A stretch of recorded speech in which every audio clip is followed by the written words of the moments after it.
Are you someone who is interested in hiring a personal trainer, but you're afraid you're going to make the wrong choice? In this video, I am going to share with you some tips on how to choose the right trainer for you. If you are new here, my name is Amelia. I'm a certified personal trainer, nutritionist, and yoga teacher trying to help you reach your health and fitness goals. Let's go ahead and get started. First thing right off the bat that you need to take into consideration is, are you committed? Are you committed to changing your habits to change your lifestyle? If that is an immediate no, then you are not ready for a trainer. A trainer is a good amount of money, so you do not want to waste your time, your energy, and your money on hiring someone who is not going to help you with that process. But at the end of the day, it's you who has to make the commitment. It's you who has to do the work. They're just there to help you and guide you. So you want to make sure you are in the right mind or mental space and mindset to be ready to have a trainer so it is actually worth your money. This all comes back down to you. Now, if you're not 100% committed yet on changing your lifestyle and goals and habits and whatnot, does that mean you should be looking at personal trainers or reaching out to personal trainers? No, of course not. Keep reaching out, keep talking to people because you could potentially get committed when you meet the right trainer for you.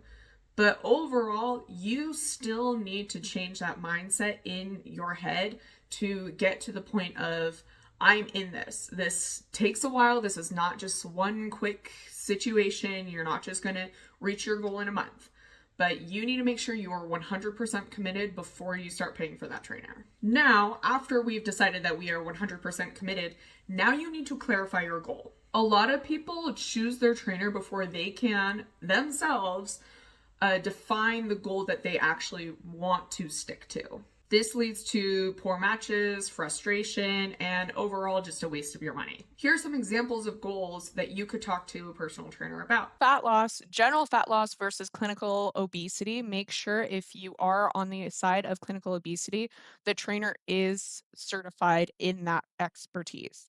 Muscle gain, strength, athletic performance, injury, recovery, pain management, habit building, accountability, and structure.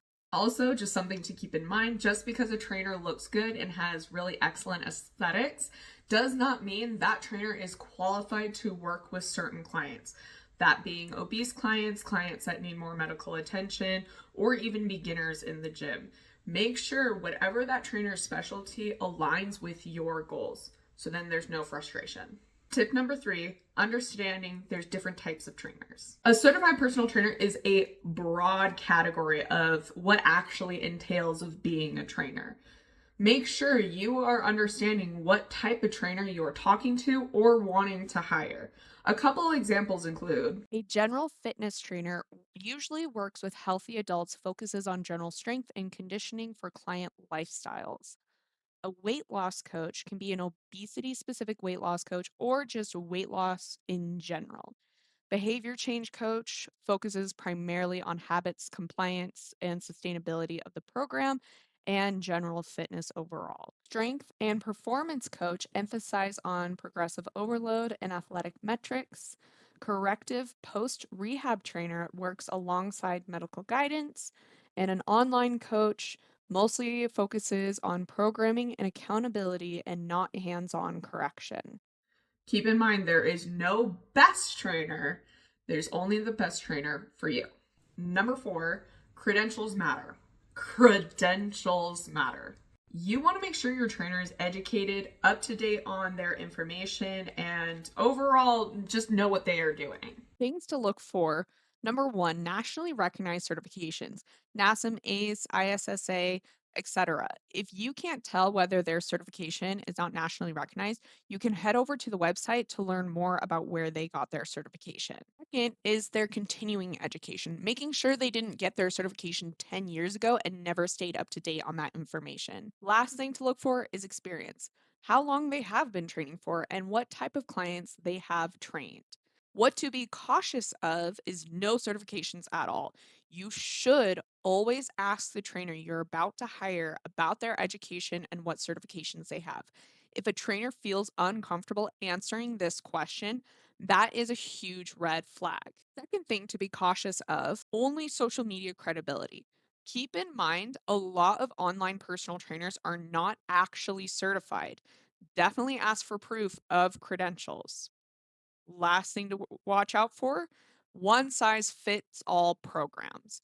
Everybody, every lifestyle, and every need is specific. You want to make sure the trainer you are hiring isn't just putting you on a basic program disguised as a custom program. Number 5, these are questions that clients should always ask their trainer before hiring them. There's going to be a lot of questions that you should be asking your trainer in this video, but these are some of the more important ones that you should be asking them. Questions every client should be asking before hiring their trainer. What is your education background and certifications? How do you individualize programs? What kind of clients do you typically work with? How do you adjust training if progress stalls? How do you handle injuries, pain, or limitations?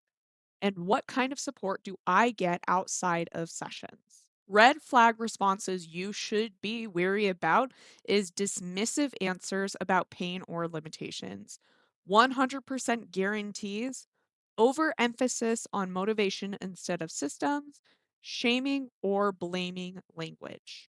If you're still watching this, please give this video a like, subscribe, and if you have any questions so far, go ahead and put them down below in the comments. Let's go ahead and get back to our video. Number 6, personality and communication style.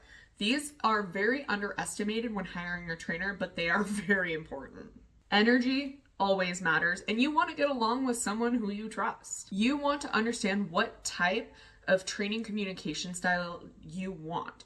Do you want a cheerleader? Do you want a drill sergeant? Do you want education or do you want just execution? Do you feel comfortable asking this trainer questions? Do they listen to you or listen to your concerns? You also don't want a trainer you're intimidated going to where you're not going to ask them questions and you feel bad after every session. You need to make sure the personalities match while also getting what you need. You don't want a trainer who's your best friend and you guys are just buddy buddies the whole time during your session where you aren't even held accountable, so you don't really get anything done. Sometimes this is a trial and error process. No trainer should ever make you feel bad about this process, but sometimes it does take time to find the trainer and that personality that works best for you. Number 7, these are some of the biggest red flags to watch for when hiring a personal trainer. I know we have talked a lot about other red flags, but these are also very important because this is how a lot of trainers or gyms operate. So these are operational systems that are put into place to keep the client safe or have a liability waiver or anything like that to make the system work well. If a trainer or a gym is not following these things, that is a huge red flag. And you should be very wary of this when hiring a trainer. No health intake or assessments, no contract or liability waiver, same workouts for every client, pushy sales tactics, and lack of progress tracking. Number 8, cost and value expectations. Make sure you are not just shopping blindly. You need to make sure that it's clarified what is included in the pricing. Is it programming? Is it just meeting one-on-one? Is it a private gym? Is it a semi-private gym? Is it a commercial gym? Do you get a nutrition plan? Do you get extra things? Do you get communication? Do you get check-ins? You need to make sure you are clarifying. Your personal trainer should be clarifying, but if they're not, make sure you are of what everything is included in that pricing. Keep in mind, you are not only paying for workouts. You are paying for decision making, problem solving, accountability, and education. You want to make sure your trainer is educating you in this process so you aren't stuck as a forever client, always having to pay to make sure you are getting what you need. At a certain point, a trainer should educate you enough that you can be able to make good decisions on your own for your health and wellness. Number 9, trial periods and first sessions. A lot of the time, trainers do not offer this. Some do, some don't. Make sure before you purchase anything, you talk to them about a trial period or a first session. This is extremely important when hiring a personal trainer because then you have that first session to understand what they are like. Yeah, they're not maybe going to be warmed up, or you weren't warmed up with them on the first session, but you will at least be able to see how that first session goes.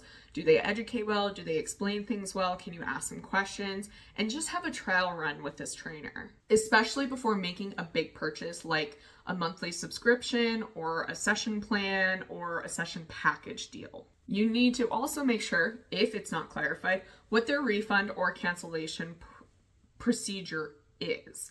If it does not align with something that you could work with, let's say if you needed to cancel and they have a 24-hour policy and you might have kids or you might have issues that might come up 24 hours in that 24 hours before that cancellation time, you need to make sure that that cancellation policy or the refund policy works for you. A lot of the time there are no refund policies, but again, make sure you clarify that with the trainer. Last but not least, your final decision. At the end of all of these tips and questions and lists, you need to make yourself a yes or no easy checklist. Things that are important for you in a trainer. Some examples can include: Do they understand my goal?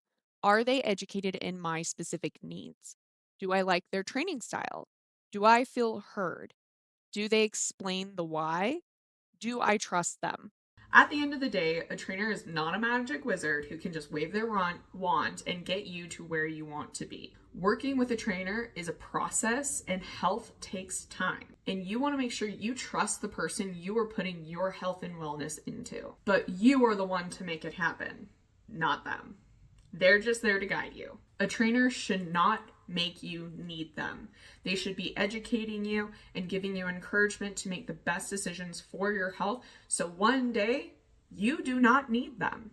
And if a trainer is not doing that for you, that might be time to find a new trainer. This process could take a while. It takes time to find a trainer that works best for you, and sometimes you can outgrow a trainer. That's completely natural. The trainer you started your wellness journey with might not be the trainer you stick with or take you to that next level, and that's completely okay. Trainers should understand. I hope you found this video helpful. If there are any tips that stuck out to you, I want to hear about it in the comments below. Please subscribe to stay up to date on all my content. I wish you luck and love in this fitness journey of yours, and I will see you next time.